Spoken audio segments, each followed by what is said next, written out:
And I find myself when the music comes up, and I love how it starts off very dreamy like, and Right. then the rhythm comes in.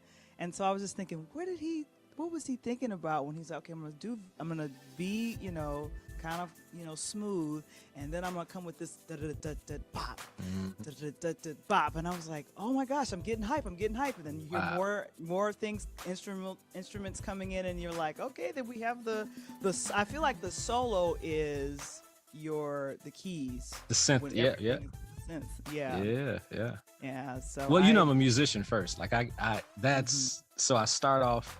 It's a ride. It is always going to be some type of structure, some intro, take you on a ride, take you on a journey, as they say. So I love intros and breakdowns and hype stuff. And then sometimes I like to show I'm not just an R&B cat because I got labeled and pegged as he just plays the piano and he's a balladeer. I'm sort of a hip hop head too. It was a hip hop era when we grew up. Right, So I like exactly. beats and I like it to hit. You know what I mean? So that's Yeah, right, it's okay. right. I'll find Yeah, somebody that'll understand that, it but gets this it. is kind Yeah. of I know, and that's the name of it. Get it? Mm-hmm. Yeah, that's it. Get it. Yeah, that's I right. know.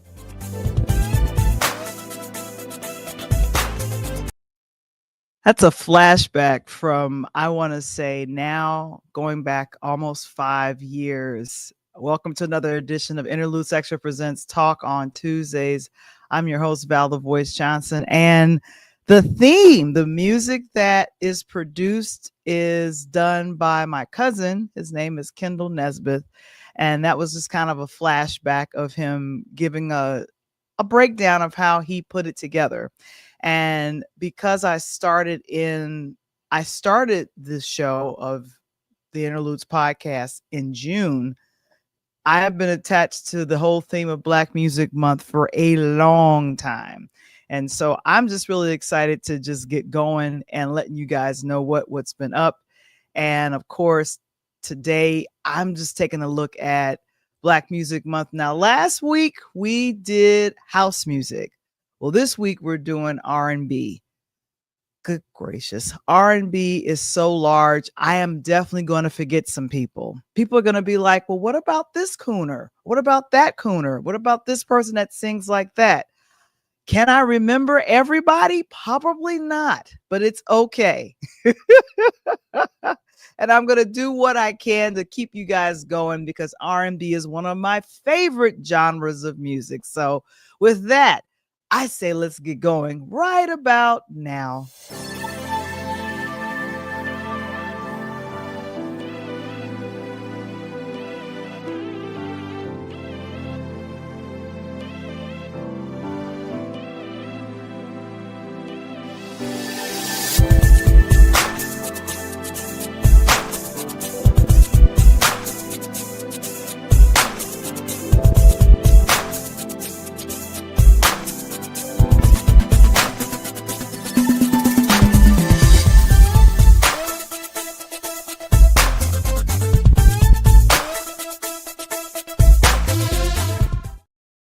It's another edition of Interludes Extra Presents Talk on Tuesdays. And I'm excited that you guys are joining me on this terrific Tuesday. We're halfway through the year. I don't know where the year went. It disappeared. I don't know where it disappeared to.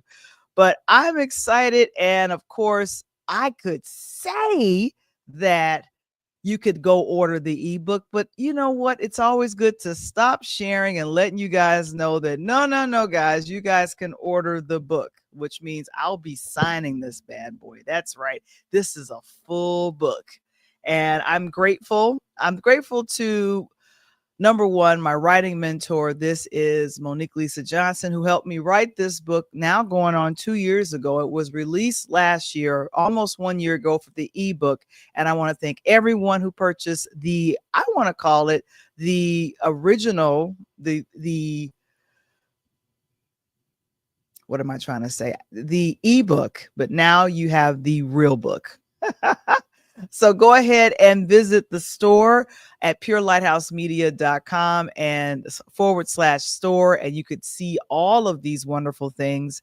And of course, when you become an author while you're also producing a show, That's a lot right there, I tell you. Oh my goodness. And of course, patreon.com. Some of you guys have gone ahead and you're subscribed and you're watching and you're listening and you're seeing some of the things we're doing behind the scenes. And of course, we always have a blast behind the scenes. So of course, join us, patreon.com/interludes. And of course, new posts go up just about every week, especially the newer audio podcast, which I'm starting to get going back on that again. I am so happy about being able to do that. And then of course, we have it's Black Music Month, and we're just going to go ahead and jump right into it. And of course, I'm just going to ask some questions, and you guys are going to let me know what you all think about some things. Now, here's the question I have for you. Now, over the weekend, there were two awards shows that happened, one on Sunday and then one on last night. And usually the one that comes on last night, that would be the BET Awards. Usually that's later in the month. I have no idea why BET decided they wanted to move it up, but that's okay. But I think I want to deal first of all with, did you all watch the Tony Awards? Now, Coach Tony, if he was here, he would say it's all about him.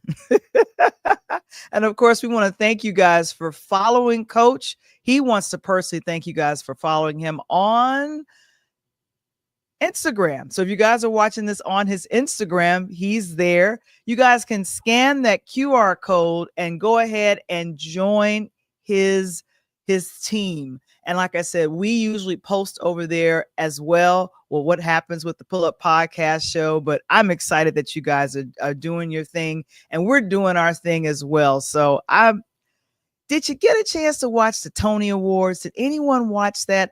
I unfortunately missed the live broadcast of it all. I wanted to see it. And when I found out that Cynthia Erivo, who won a Tony back in 2016, was going to be hosting, I said, well, let me see what she is going to do, because I am just over the moon with it. Now, this is the 78th annual Tony Awards. If you guys are privileged enough to have, what is that called? Paramount Plus, which works like Disney Plus, which works like Netflix, which works like all of the other streaming services, you're able to see the Tony Awards on there. And of course, they debuted. This was in New York, of course, handing out some of the best, the Tonys, to the folks that won. But what I want to point out most definitely is who, and I'm trying to figure out where Cynthia is. There's Cynthia.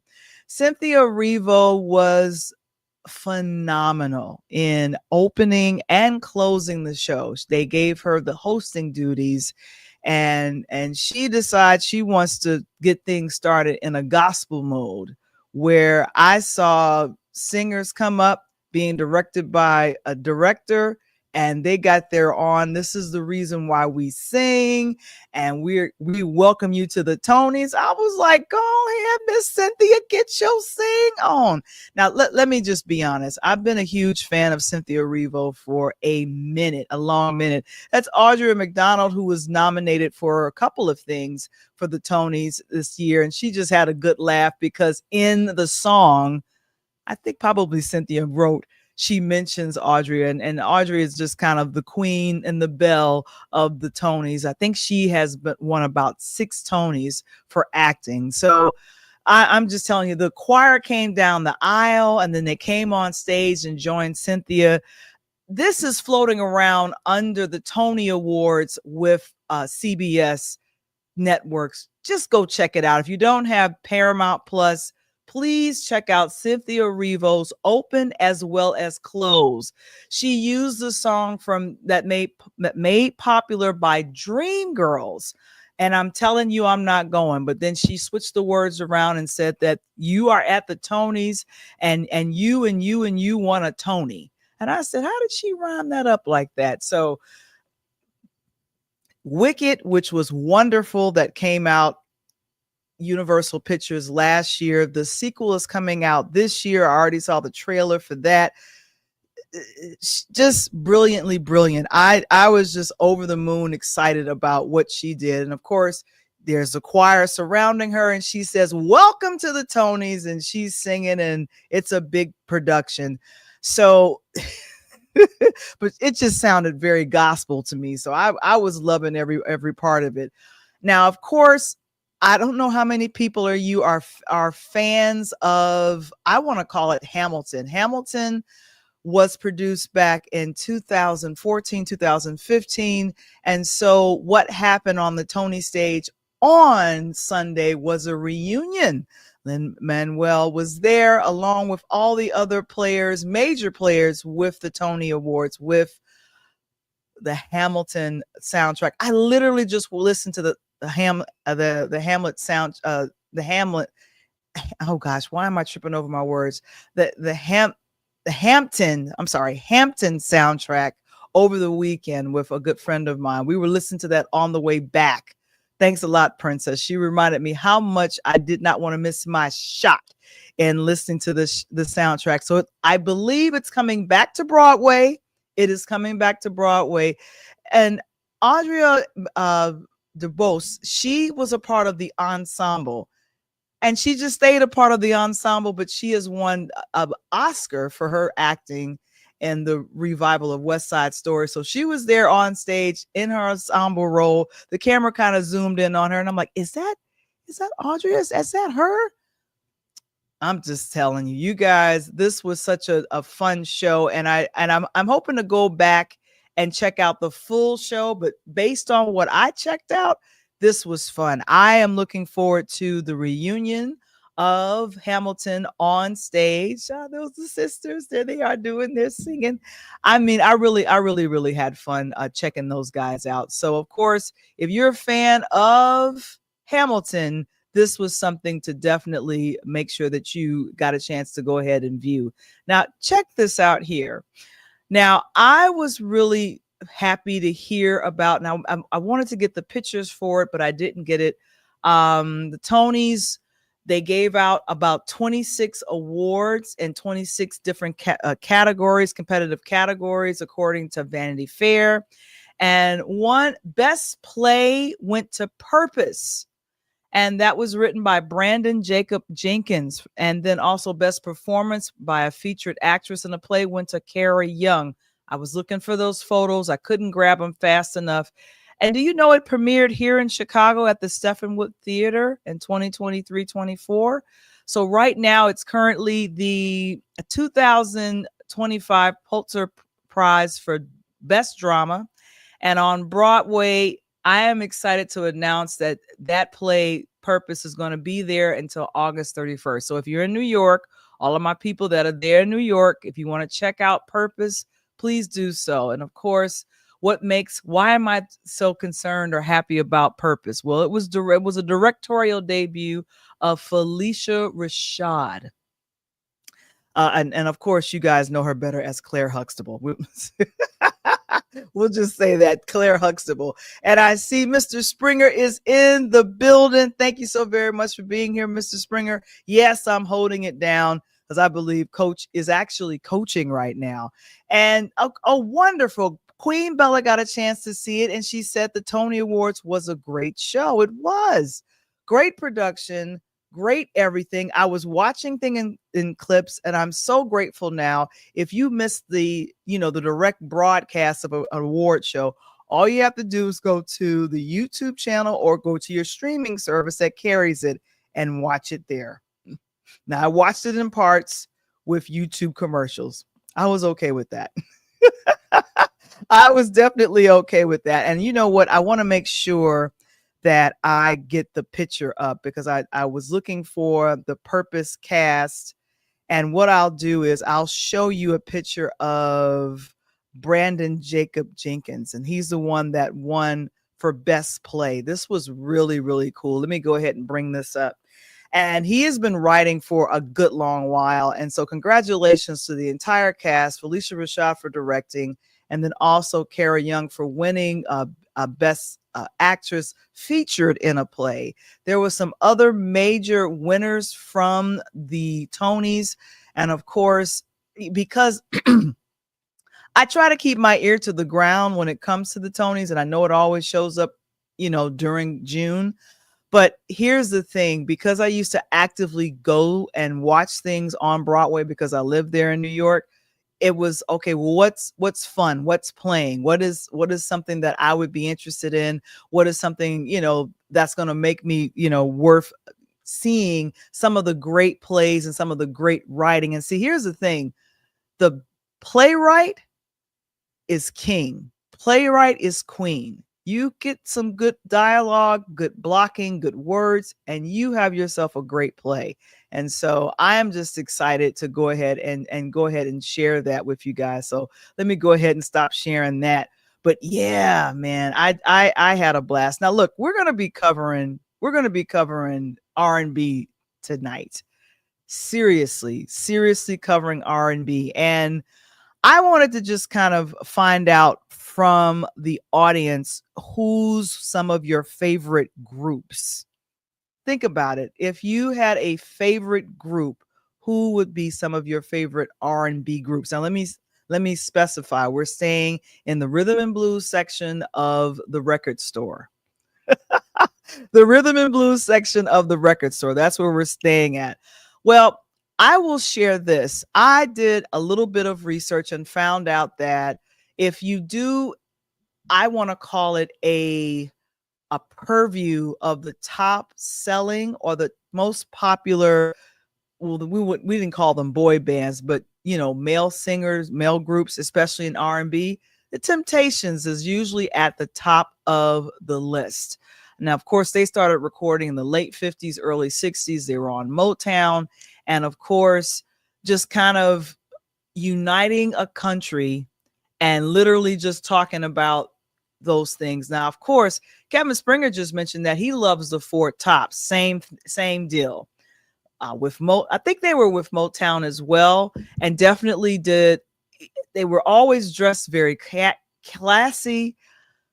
The Ed Sullivan Show.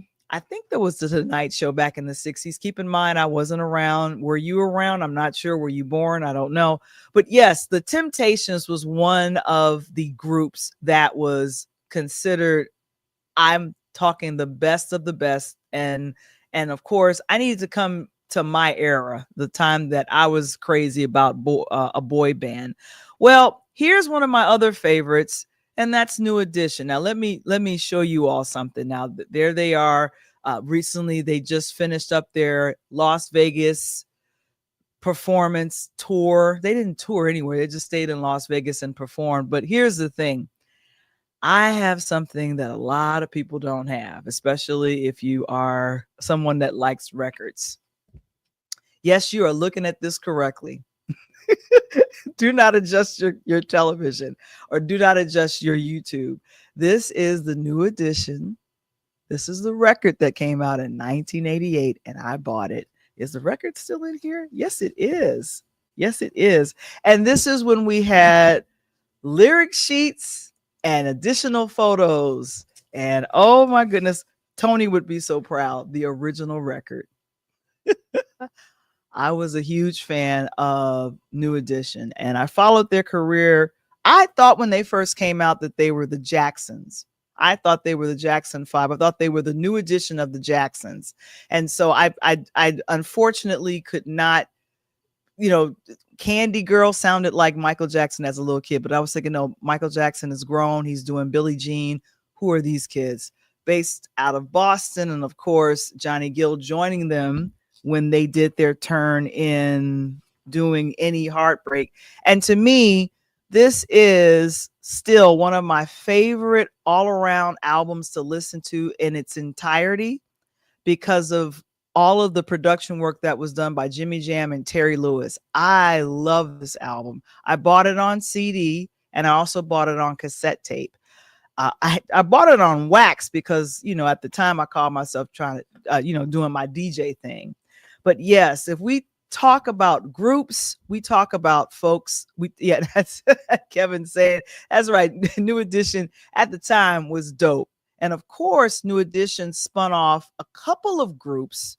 If we remember this, It was a solo act. You had Johnny Gill, you had Ralph Tresvant, and then you had Belle Biv DeVoe. Those they all came from, and then of course, I'm sorry, Bobby Brown. So you had all of those guys, spawn off and do their other things. So if we talk about a boy band or a R&B group that personified the music, especially in the mid to late 80s and early 90s, it was New Edition. And for all their fans that travel out to Vegas that saw the show, I know you guys, man, oh man, this was the group for a lot of folks. Now, here's the thing. There are hundreds of other R&B groups that are phenomenal, but I wanted to kind of go back and forth between these two. Now, I don't know if you recognize them. On one side, you have the Isley Brothers, who started recording and releasing music in the late 50s. And then you have this other wonderful group called Mint Condition. And I don't know if you guys remember Mint Condition, Breaking My Heart, Pretty Brown Eyes. And then, of course, You Make Me Want to Shout. That was originally recorded by the Isley Brothers. I didn't know that. Oh my gosh, I had no clue. I had no clue that the Isley Brothers recorded that. But their music that they did in the late 60s, early 70s, they had a song called Fight the Power. So to me, that was kind of an homage to what was happening in the country at that time. We had unfortunately lost some of our leaders, Malcolm X. We had lost Dr. King, and then of course the rise of the Black Panther Party. So it was kind of that Fight the Power That Be. That was a big song for them. But then they tapped into their R&B. Now, a lot of us, let me just stop sharing real quick. A lot of us that was born in the 1970s are here because of the Isley Brothers. I just thought I would definitely let y'all know about that. Okay, back to what we were talking about.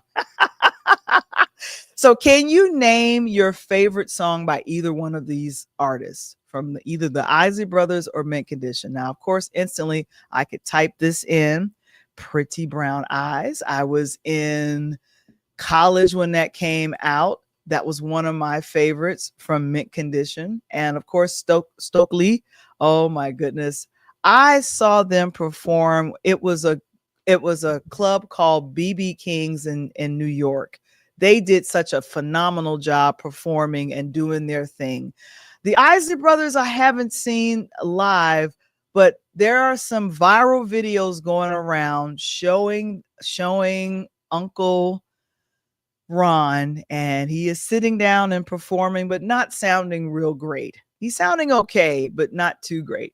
But like I said, yeah, so Mark says definitely he remembers Mint Condition. And of course, like I said, Pretty Brown Eyes was one of my favorite songs from Mint Condition. Now, Coach was trying to give me some of his favorite boy bands or people that he liked. But of course, he was probably checking out the girls versus the guys. I was checking out the guys. Some other songs from the Isley Brothers, For the Love of You. And then there's a Voyage to Atlantis, one of my favorites. I'll always come back to you, one of my other favorites. And then there is the song that has been sampled so much. Yes, and Mark we were right there, man. You were right there with me. How much has Between the Sheets been sampled? Now, of course, you're thinking, well, who sampled that? I love that when they call me Big Papa. Yeah, we'll be doing hip hop next week. But Between the Sheets was sampled for that. And then, of course, Today Was a Good Day. That was Footsteps in the Dark, and that was the Isley Brothers. But like I said, a lot of people, probably even myself, is here because of the good music of the Isley Brothers. Now, Mint Condition, the full band experience. Stokely, the former lead singer of Mint Condition, is a drummer. And Mint Condition ended up being a studio band for a lot of the artists that came out in the 90s and 2000s. Let me just put that information on out there. And then, of course, I think Carey Lewis, who was married to Tony Braxton, a keyboardist, like all of these gentlemen of Mint Condition were extremely and well talented. If you've ever seen them perform in person, you are in for a treat. And I started actively buying their CDs after they left their main record label. Now, I think when they first came out, they were under a record label, the same record label as Sound of Blackness, and that was a Jimmy Jam, Terry Lewis. Now, of course, you know, I mentioned Jimmy Jam and Terry Lewis when I talked about New Edition. So if I was to mention my favorite R&B producers, it would be Jimmy Jam and Terry Lewis. Aha. Of course, Kevin Springer, he mentions the song Choosy Lover from Isley Brothers. Aha, exactly. That's another one. Has that been sampled? That has definitely been sampled in hip hop. A lot. You know, you have a great song when someone is trying to copy it and put their lyrics over it. And of course, I mentioned that a little bit earlier. Mark Shout, which was recorded, I think, in 1958. Had no clue it was the Isley Brothers because it was in a different genre. It was rock. And Mint Condition, the other reason why that I bring them to the platform along with the Isley Brothers is that a lot of their music also had a rock sound too, because they were a band based out of Minneapolis, Minnesota. And so I'm just excited that you guys did that. And of course, yes, thank you so much for that reminder, Kevin. Aaliyah sampled Choosy Lover by the Isley Brothers, and then she also did a straight remake of, what was that? At Your Best, You Are Love. Y'all remember that song? Let me know, let me know. Now, we're not going to mention who produced it, but Aaliyah definitely, when you're doing remakes of people's songs, it's just imperative that you know what you're doing. And did Mint Condition ever do any remakes? I don't think so. But a lot of their original material is just really, really fun. And then, of course, You Don't Have to Hurt No More, Mint Condition. Yes, I remember that song as well. They had, and here's the thing, I think they had a string of hits or top 10 R&B songs between the early 90s to about the mid to late 90s. They were just coming out with good stuff. And then What Kind of Man Would I Be? I don't know if you all remember that. Michelle Thomas, who was a part of the Family Matters cast, I remember her being an actress featured in that music video with Mint Condition. Now back to the Isley Brothers. I remember with the Isley Brothers, oh my goodness, Ron Isley started to have a re-emergence in like the 90s.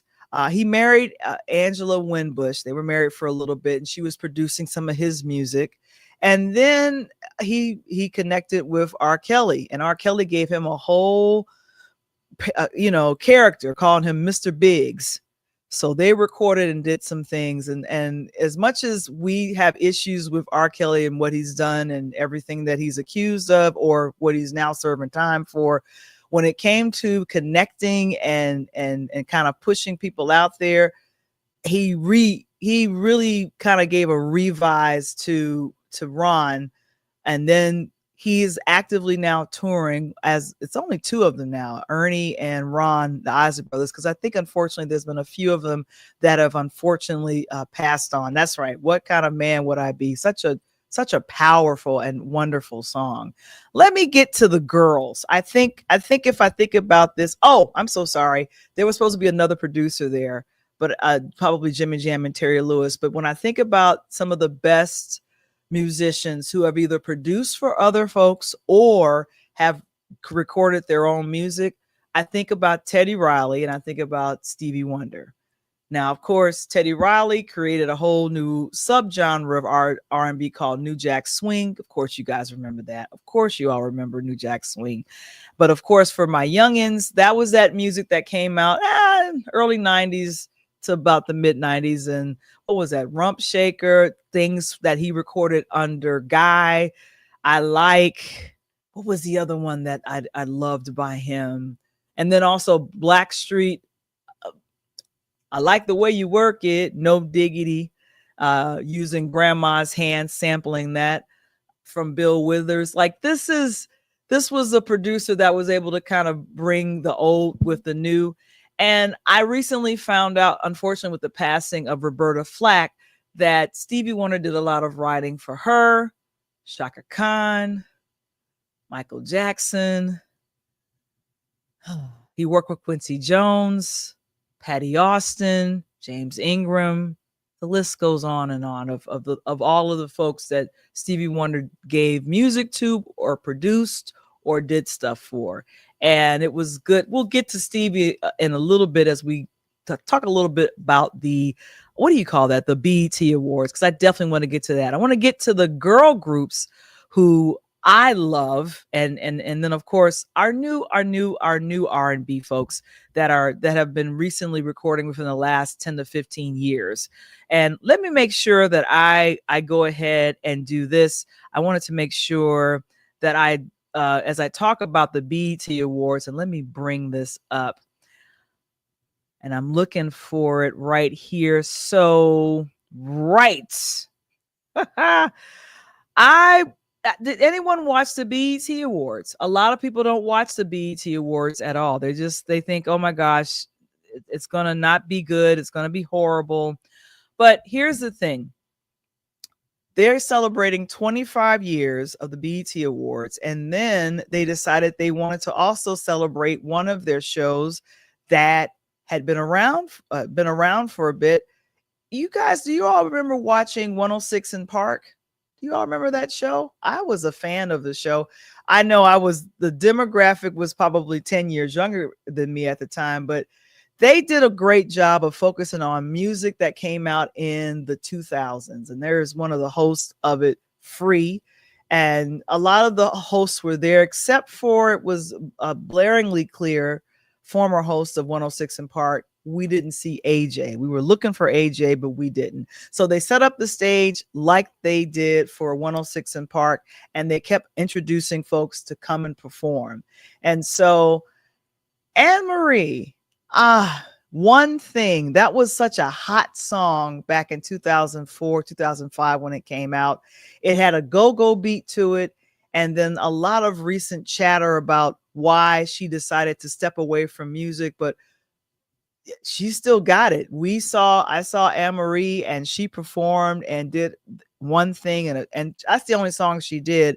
But there's a tiny desk concert that's about, I don't want to say 12 to 18 minutes featuring her. Because what she's been doing she's been reviewing books and just spending time with her family. She hasn't really been doing anything in music. So it was really good to see her on the stage performing, and just, she let the dancers do a lot of the wiggling, but she did a few wiggles, and then she got to singing. There was Ashanti, who I think opened up as well. And I think this is Maya.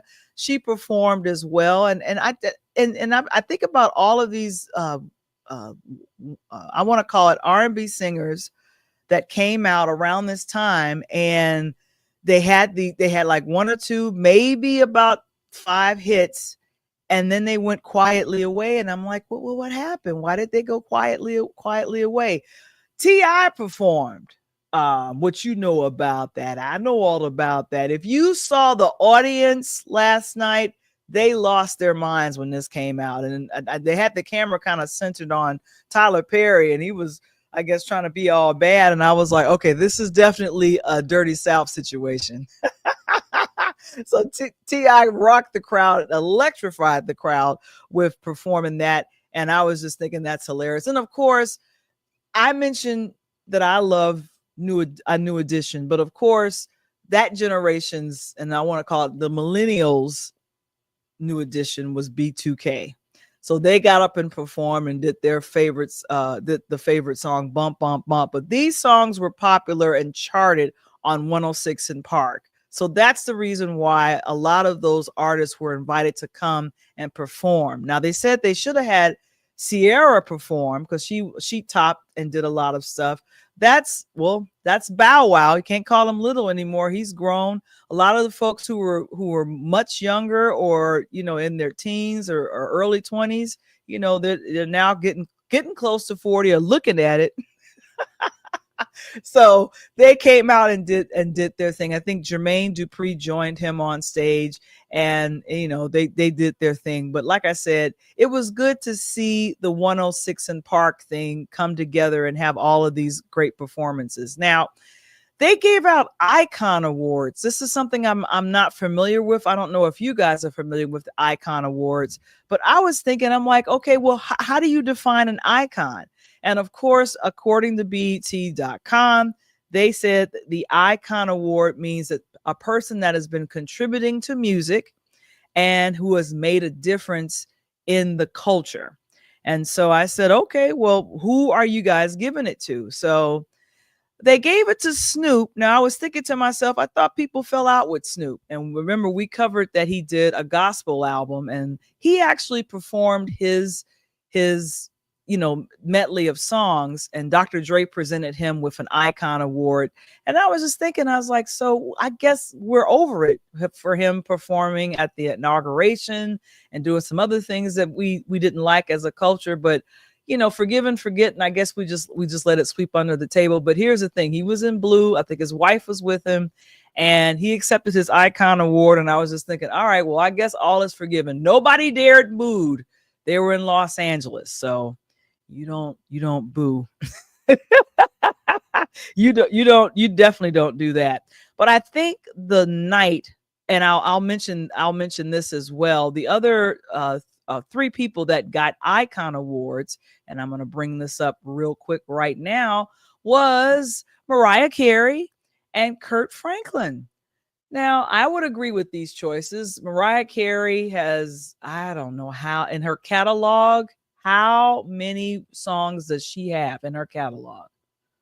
And here's the thing: there's music that she's done that's been R&B-ish, and then it's just straight pop with Mariah. She crossed the charts and charted #1 on the pop charts a lot of times. I see Mark is saying 106 in Parks was taped at the Carolina Theater in Durham years ago. I can imagine because sometimes they would film there in New York, and then there would be in other spots as well. And oh my goodness, Mark, you're bringing out some other good girl groups. We're going to get to those in a minute, and to our girl groups. But yeah, and then Kurt Franklin was another person who was honored for an icon. Now, he gave a very emotional speech, an acceptance speech for his award. He says, I'm not a perfect person. I'm not a perfect artist, and I'm not a perfect Christian. I'm not a perfect husband. And I was thinking to myself, and then there was a couple of chuckles on when he said it. And you guys know I'm not a perfect father. There was a video, unfortunately, that went viral with Kurt Franklin, and he was, really telling his son what was the deal. And people were thinking, oh my goodness, he's using language, he's upset. And I'm thinking, for folks that perform gospel music, we fight hard to live the gospel, but we are in this human body and it's sinful. So his wife looked on him along with other folks that are fans. And here's the thing, there's Tyler Perry and there's Kurt Franklin. And when I compare those two, I think the two of them, he has employed a lot of folks in gospel. Tyler Perry has employed a lot of folks that are actors. I get it. But the icon award that was given out that was most memorable to me for the night was the award that got given out to Jamie Foxx. Now you see, now I said Stevie Wonder is coming back. We had mentioned him as one of the folks in R&B that has really contributed and given a lot to other artists, as well as performing and doing his own thing. And here's the thing: Stevie Wonder, y'all come in close. Stevie Wonder is one of the few people that owns his masters. Okay, don't tell everybody. So, so he presented the award to Jamie Foxx. Jamie Foxx was very, very emotional as others came, and this was his two daughters emotional during his acceptance speech. Now, something that Jamie mentioned during his acceptance speech is that he saw that the memoriam, and he says that could have easily been him. Myself and Coach Tony, we reviewed his Netflix special and talked about how we laughed and cried all at the same time. It was a lot going on in that special. Now, here in this, you see, literally, I captured Jamie Foxx saying, "Oh my gosh," when Jennifer Hudson came out and pretty much tore down the house. And the camera was kind of getting her just singing her heart out. Others that appeared, it was Craig Robinson. I had a picture. I was trying to get to that. Craig Robinson kind of introduced everyone. He was sitting at a piano, and I was thinking, how wonderful. You have a comedian, and that is Jamie, sitting at a piano and talking and kind of, being a narrator through, this is your life, Jamie, and here's some of this great music that you've blessed us with. Now, one of his biggest hits was performed by Babyface. And I said, Babyface is performing for Jamie Foxx? What? He had a very beautiful, a blinged out a baby grand piano that he was playing at. Then there was Tank. Then there was T-Pain. Then there was Dougie Fresh. I was thinking, wow. And then, of course, Jennifer Hudson, just kind of a plethora of folks that was, willing to just show love to Jamie. And of course, yeah, he deserves the icon. And that's him getting emotional, looking at folks perform and doing the medley of some of his biggest hits. And so also Kevin Hart opened up the show. I meant to mention that. And this is him joking around with the best hip hop album that went to everyone's favorite or not favorite, Kendrick Lamar. And so he said, hey, you won some awards. Here's some awards we're giving back to you. And I was thinking, oh my goodness, he's that popular? Yes, Kendrick Lamar is that popular. That's that's kind of how that is. The one thing that I wanted to share was that there were other major winners of the BET Awards, but one moment that was, and I want to make sure that I get to this, her name, and she is a new artist, is I believe Doshi. I think that's how you pronounce her name. And I think she was an independent artist that came out, I want to say in 2016. And so let me make sure I bring her up here, because I remember I did grab a picture of her. Now, her acceptance speech on last night was beautiful. And it's like she got right to the point of things. So she was Best Female Hip Hop Artist. That's what she was awarded with. But she used her thank you time to talk about the riots that were happening, not riots, but the protests that were happening outside. This was the BET Awards was recorded in Los Angeles in the live section. I think it was at the Peacock Theater. I think that's where they said they had it. And Doshi uses her time to talk about how our president is using the Marines and the National Guard to break up protesting. And a lot of this protest is unfortunately, I guess, happening against him and some of his policies. Now, I was discussing this with a few friends of mine. I was like, so what's going to happen? Is she going to be retaliated against for speaking up at an award show? And a lot of artists, usually when they do speak up, there is no repercussions. There isn't anything that happens. But she's just getting started in her career. And Mark says she's amazing. Yes, she is. And that acceptance speech, you guys can go to BET on YouTube, and you could see the clips from the show. That's where I got all of my information from. I didn't get a chance to watch it straight through. When I saw her acceptance speech, I was like, you go, girl. Thank you so much for using your platform to literally open it up and say, we need to talk about what's happening.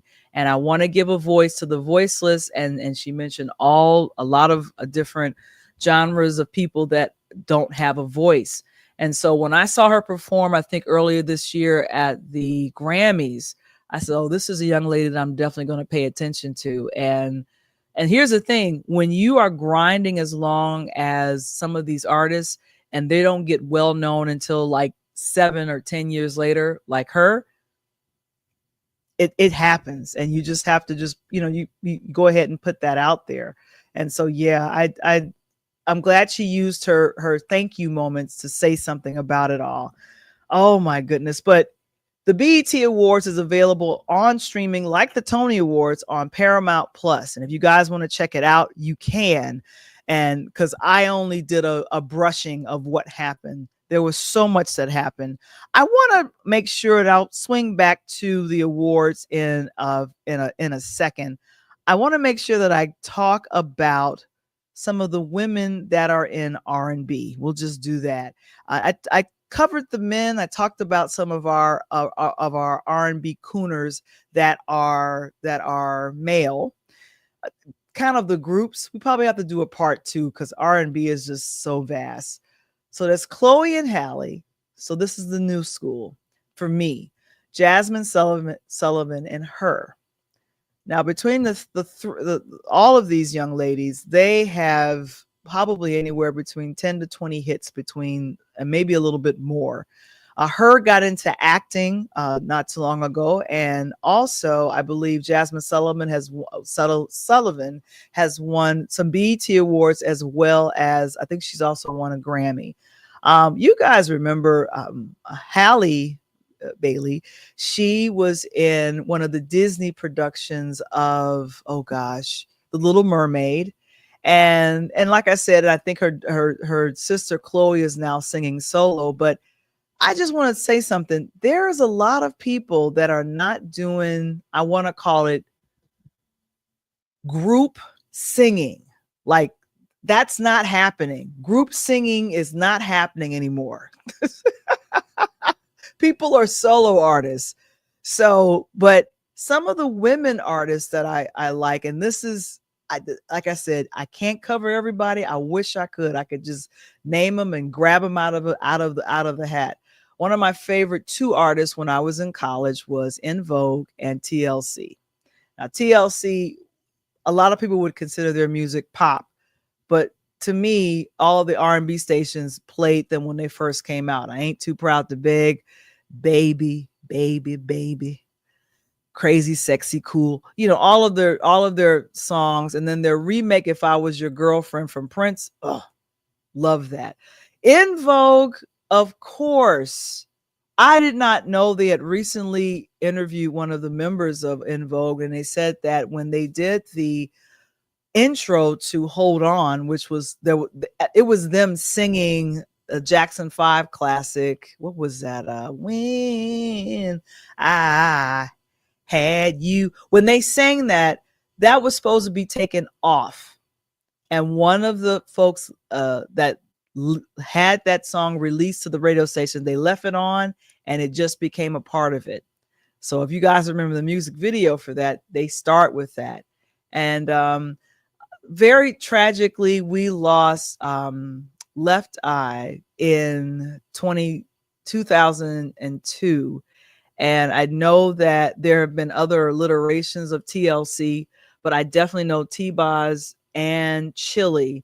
They still talk, they still perform where they can. And I just have a lot of respect because sickle cell anemia is what affects T-Boz and affected a lot of her performing when she couldn't perform or when she had to rest. And so she's a living miracle, ladies and gentlemen, because sickle cell anemia can usually take you out after a few years or a few decades. And you hear her story, she could testify. And now with En Vogue, we had Dawn Robinson. Yeah, I reached out to her and complimented something that she did. I complimented her being a part of another group called Lucy Pearl, and she responded back on Instagram. Well, now these young ladies are on tour, En Vogue, and they have a new member. This is the version without the new member. And then they brought, and then Maxine came back to the group, which is really cool. I think Dawn has come back, but I have to confirm that. But it's just so many wonderful girl groups that represent R&B. And I'm trying to think of girl groups that are current. You guys help me out. I don't know them. I mentioned Chloe and Halle, and that's who I know. It's those 2 girls. But we're dealing strictly with R&B, and that's where we're at. And of course, if I was to mention a vocalist on the male side, it's Luther Vandross, R&B crooner. He is the king. But his queen in my eyes would be this young lady, and that would be Anita Baker. This is one of my favorite albums. It's Rapture. Yes, and you guys, when I say album, I mean there's a record inside of here, ladies. I still got the plastic on here. What was my favorite on here?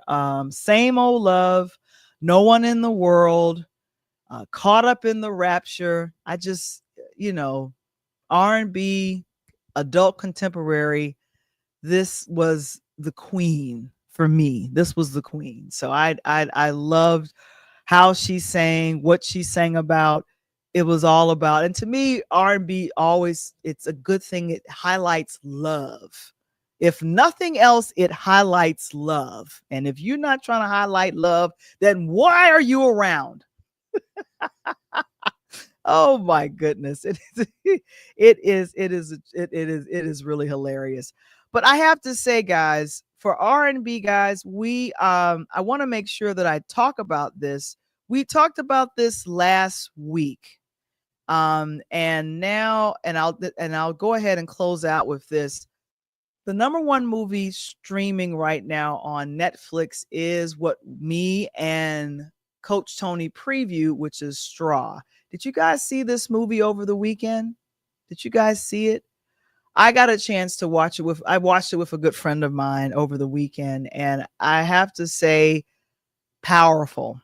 I was very, very shocked by this film. A lot of criticism, as we read last week, really talked about, Tyler's tapping into the trauma of the Black woman, and it's horrible, and he's exploiting them, and yada yada yada. And I was thinking, okay, well let's see what he's talking about.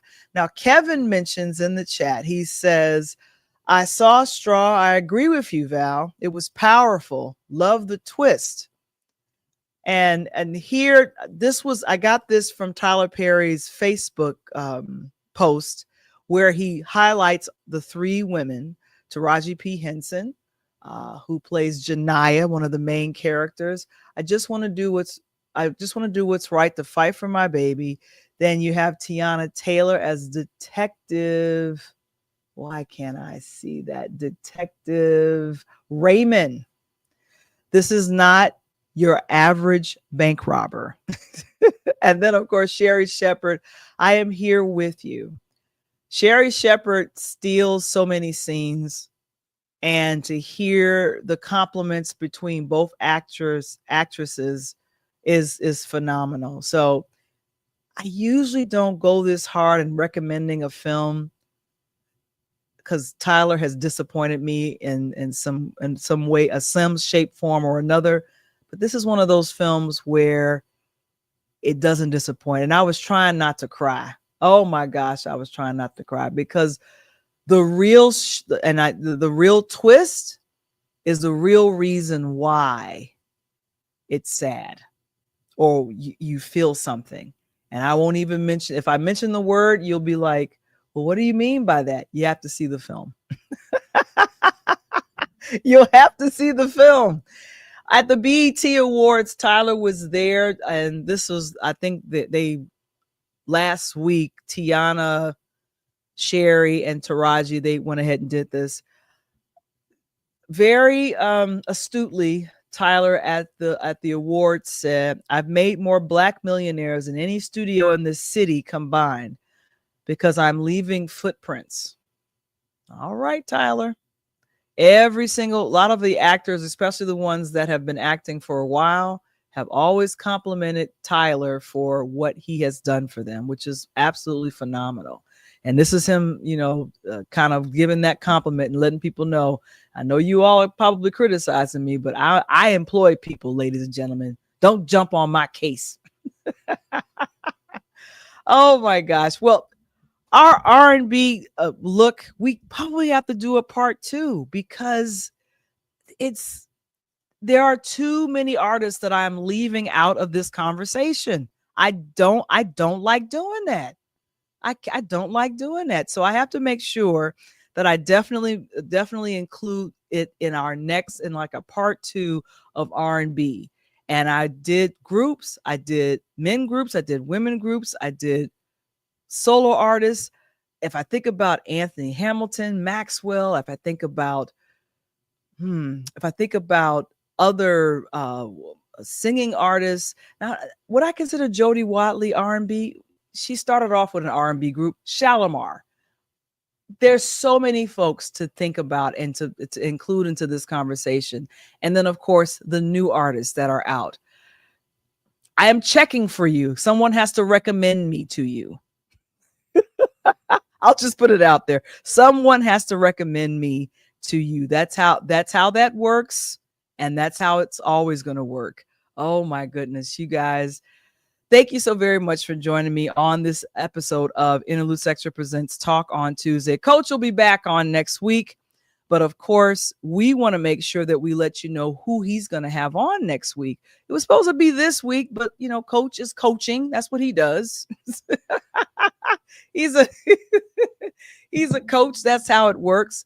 But of course, we're really excited that we're about to have one of his friends to come on. And I want to make sure I get his name right. He's known as, I think Coach Dodie Dunson. He is going to be our guest for the Pull Up Podcast show on next Monday. And so we're excited to have him come on. And so that'll be fun to see it. And he's actually coaching here in Illinois, which is wonderful. So we're going to have him come on. And of course, we're excited about Coach Tony having his own Instagram. If you are not following Coach, please do so. It's the Pull Up Podcast show at IG. You can scan the QR code there and start following him as he puts more and more things up and letting you guys know what he's going to be doing. The book is now available. The physical book is now available. That's on purelighthouse.media.com. Yeah, thank you. Mark is saying it. The coach is coaching. That is what he's doing. The coach is coaching. You can get the ebook, but you know what? It's time for the real book. So I'm excited to let you guys know that the real book is available. I will be signing 50 copies of these. When these sell out, we'll see. The print book is now available, and we're really excited that you guys are supporting this, which is wonderful. And then, of course, patreon.com/interludes. Make sure that you are coming there. We got a few people that are members. You can join for free and see some things. But of course, I do stand up, and I'm going back to doing stand up, but a lot of that shows up on our membership page, patreon.com. And of course, we want to thank everyone that is watching on LinkedIn who have joined our Interludes newsletter and also is following Pure Lighthouse Media on LinkedIn. That's amazing. Thank you guys so very much for that. And we're closing out another edition of Interludes Extra Presents Talk on Tuesday. Man, oh man, we hope to see you on next week. Next week, we'll have a special guest, and we are going to be doing the genre of what? Hip hop. June is Black Music Month, and we're so excited that you're going to be joining us on next week. But until then, we hope that you guys we'll see you guys very, very soon. And here we go. Peace.